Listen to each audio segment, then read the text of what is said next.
What improved your quality of life so much, you wish you did it sooner? Flossing. I never saw the dentist as a kid, and no one really pushed me to or cared about my dental health. Letting my pride and ego take hits. I used to have been such a me person in my early life. When I allowed myself to be taken down a peg or two, I started having new perspectives on life and people around me. Edit. I don't have words. Thanks so much. Throwing out all my socks and buying a single type. No more looking for pairs. 43yo. Started exercising regularly again. 4x a week. Forget the physical benefits for a minute. The mental benefits outweigh the gains all day. Quitting smoking. I couldn't imagine life without it back then. But man, is life better without a constant need like that. Not to mention all the health benefits.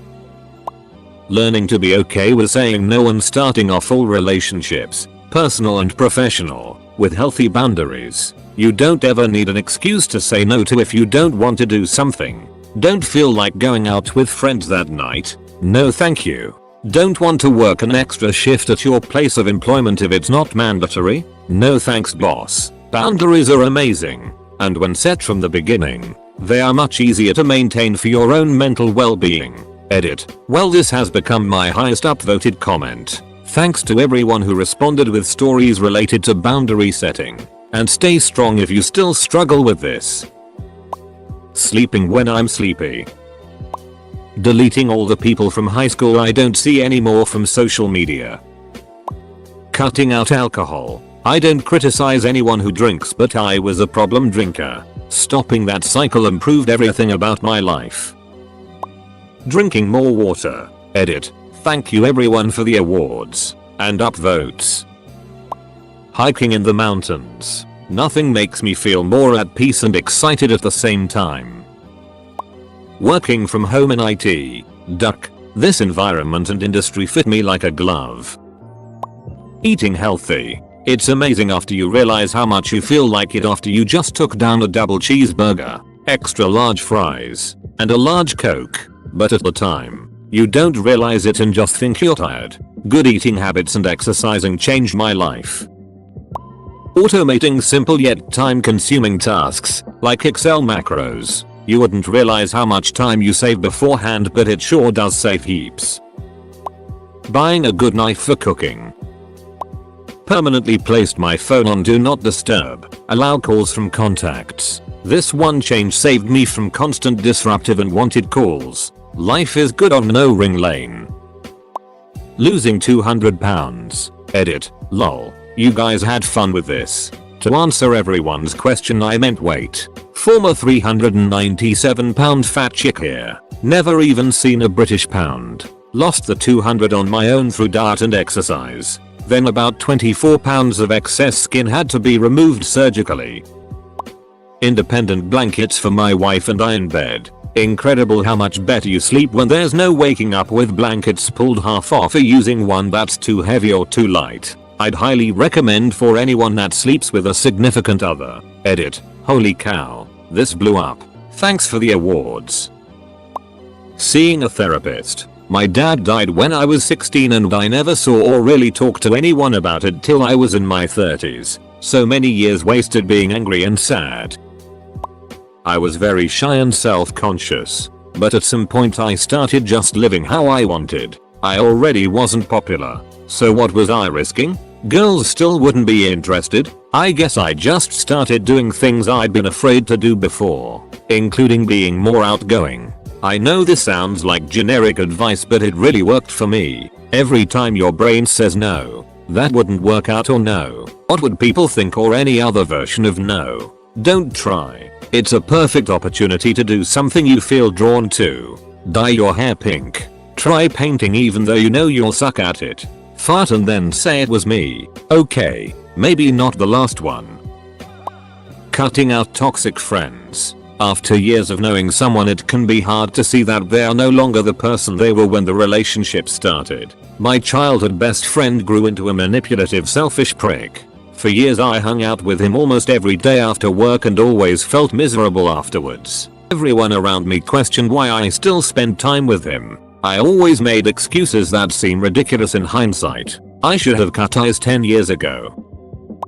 Learning to get over myself. Nobody cares what I do. Nobody is looking at me. And why should I care if they are? Nobody outside my circle has enough context to make accurate judgments about how I live. So why am I trying so hard to justify my decisions? As soon as I adopted that mindset, being alive got significantly less itty. I do my best to be a decent person and to take care of myself. And the only opinions I care about are mine, my partner's, and my therapist's. Buying a wardrobe of good quality, properly fitting clothing that I actually like. Agonizing over what to wear every morning because this doesn't fit properly. This one has a stain. I just wore that yesterday. I don't like how this sits on my body, would start my day off very badly. Edit. Thank you so much for the awards. Really appreciate it. Getting your teeth fixed. Edit. Thanks for the awards, kind strangers. Accepting at 28 that I was a very emotional guy and letting myself cry whenever I needed to. I swear I cried constantly for about a year straight, as if catching up on all the feelings I repressed my whole life. However, it tapered off about a year ago and it kinda sucks. It's as if I literally grew thicker skin through truly allowing myself to feel the painful things I felt, and it's become increasingly difficult to cry like I used to. It felt really good to just let everything out. I stopped caring. Not everyone is gonna like you. All you need to do is like yourself.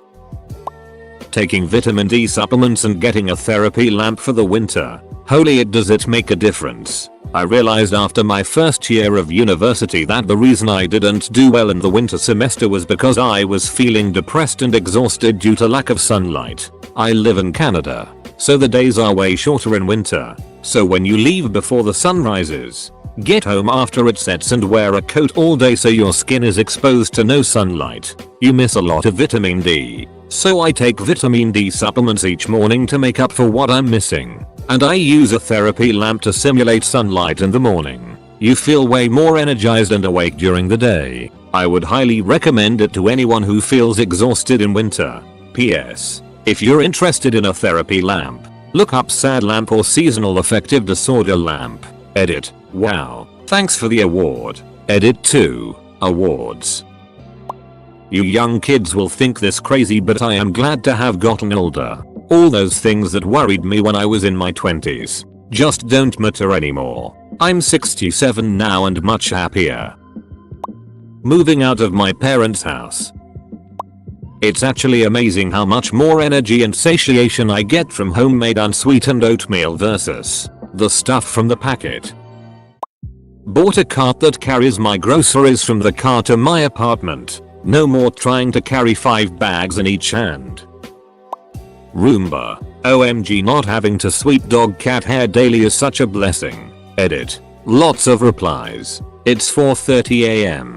I'm on my phone instead of PC. Thanks for the awards. To answer the more obvious questions, it's an iRobot Roomba 694. It has not sucked up dog poop, but it cleaned up cat vomit, only leaving a little on the floor, like a mop or spray and rag would need to be used anyway. The dirt tray has a microfilter and a collection area. You push one button and it comes out and you dump it in the trash. It does get under my dining room table because it just barely fits through the chair legs. It does get stuck in my cabinet, but I have it running when I'm usually home for lunch and can save it. It works on hard surfaces and carpets. Mine does not map the room that I'm aware of. It does not have a forward sensor at all. Just bumps into things and senses that way. That's all.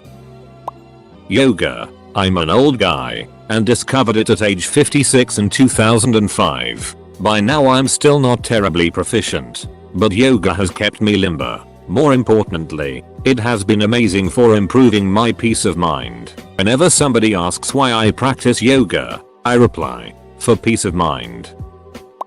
Breathing exercises. Focusing on really deep exhales. After about 10 minutes my whole outlook for the day changes.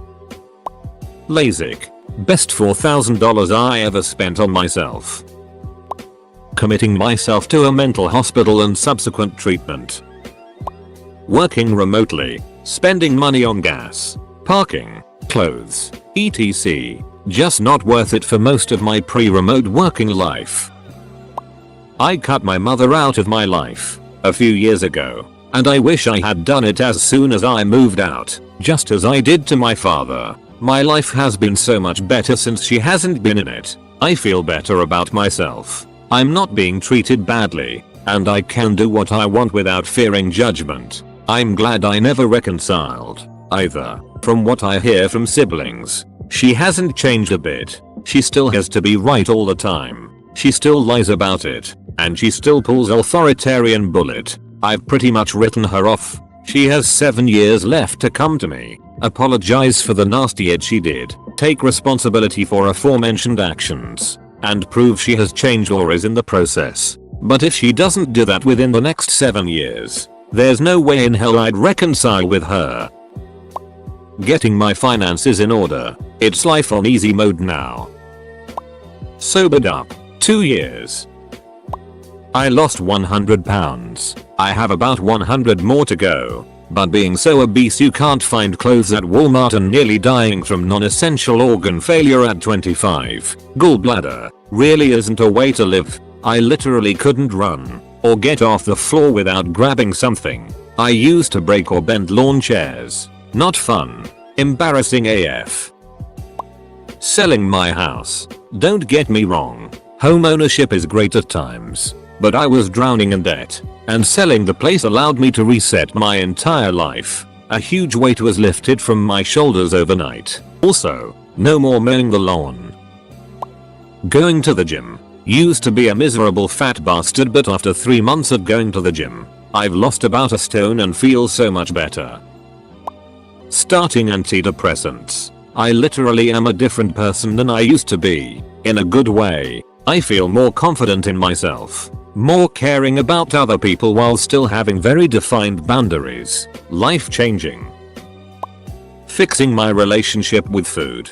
Portion sizes. Decimating junk food intake back where it should be. A rare treat. Increasing veggie intake. Limiting red meat. Limiting dairy. Limiting refined sugars. I haven't actually stopped anything 100% cold turkey, chocolate, crisps, candy, takeout etc. Cold turkey, in that I don't scorn myself for buckling and having some, but I've just wound it back completely. It's been a major contributor of why I'm minus 20 kg than I was in January 2021.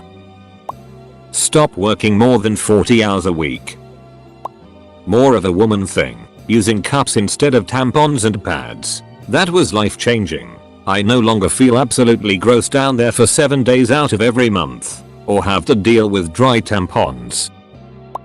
A cat, I think. Question mark. I mean, he's an asshole. But, well, look at my profile pic. He was and is still so cute. Can't be mad at him, and he enriches the evenings. Edit. I should have of course added a few pics from the beginning. Added a few memes too. Also you may notice he indeed likes to lay on his back. A lot. But no belly rubs. Going on meds that actually work. Edit. Since people really want me to be specific for some reason, I'm taking a blend of psychotropic medications to manage my depression, anxiety, and ADHD. I have no need to name them. And besides, what works for me might not work for another person, so I can't recommend medications. Please do not ask me to name things. Yoga. Getting my ADHD treated. Zinc and magnesium supplements. SLS free toothpaste so I don't get mouth ulcers anymore. Treat your own neck and treat your own back books that fixed my chronic neck and back problems. Edit. Many people have asked me about the neck and back books, so here's a links. Edit number 2. This is a good resource for adult AD self-screening. If you want to seek treatment for AD, get a recommendation from someone who's being successfully treated by a doctor who's good at it. IMHO, a good AD doctor will do blood tests to check a bunch of things. Zinc, magnesium, iron, Vit D, K and B groups for starters, before prescribing medications. Setting my own boundaries after realizing that when I didn't, people set them for me. Adopting a kitty Elisa. Standing up for myself and the values I have. Finally developed the ovaries to tell my ex to get out. He was verbally and emotionally abusive to me and my kids. Had me believing I was a useless piece of crap for a human being and incapable of existing without him. Good riddance. Electric toothbrush. Much easier and cleans 100x better. I have no problem brushing for the recommended 2 minutes because my hand arm don't get tired from having to manually brush. Getting a good mattress makes a world of a difference. Leaving Mormonism. This is a change I made only a few months ago, but it's been major. I struggle with clinical depression and extreme executive dysfunction. Two conditions that exacerbate each other and have taken a lot of time out of my life the past 20 years. I've been doing better but still experience long periods of time when I'm barely functioning, and it's a miracle if I can even make it out of the house, let alone do anything productive. My therapist is a big advocate of being kind to oneself, and in theory that's the mentality we all should have. There's no reason to punish ourselves when we're already struggling. But for me, the idea that I should be kind to myself is far too easy to corrupt. As in, I'm not going to clean my kitchen because I'm tired, and the kind thing is to let myself sleep for 15 hours or watch Netflix. It's really not kind to let myself do that, and it only makes me feel much worse, both physically and mentally. But it's way too easy to fall into that trap and make it a habit. But on the same token, constantly valuing productivity over rest is the other nasty end of that spectrum. I burn myself out being overly productive, and then have no time for creative pursuits or fun things or resting, and then I inevitably crash and end up right back in the pit of depression where I started it. It's simply not sustainable. Finally, my therapist came up with a narrower concept to follow. Is what you're doing right now the restorative thing? Somehow this was the key for me. Every day, I ask myself if I'm doing something restorative, and if I'm not, I go do something that is. Most of the time, it's something productive or creative, and when it's not, I'm doing something fun or restful. There are times when lying in bed watching Netflix is a restorative thing, but usually I find the answer is somewhere else, and I'm much happier and more functional for it. Money. And I really don't mean to be a smartass. The difference between a life with no financial stress versus a life with financial stress is breathtaking. Seeing both poverty and financial success has made me realize just how unfair life is for those with little money. The system really has to change. The single life. Nobody telling you what you should and shouldn't do, say, think and be. Taking singing lessons. I've played music my whole life, but never learned to sing. It's opened up a whole new world of creativity for me, and I wish I would have done it sooner. I quit drinking, and as sobriety came, I basically looked myself in the eyes and said, you're allowed to be happy. I am literally living a different life now. Not eating after 7 PM. No more heartburn at night, and I feel a lot fresher in the morning. Stopped watching the news. Life's way better without it. Thyroid treatment. I spent my teen years with a self-esteem because I was too skinny. Turns out I had undiagnosed hypothyroidism. Wish it was more known. I can only imagine how many people struggle with their self-image because they have some endocrine condition that's asymptomatic. Me starting to not give a duck. Deleting all social media. I don't care about other people's lives or what they look like or the cutesy posed for a picture. Finally going to a party and getting the word that a girl there likes me. Feeling wanted after years of loneliness feels amazing. Wish me luck for the next step, guys. Edit. Just got in contact with her again and we're going on our first date soon.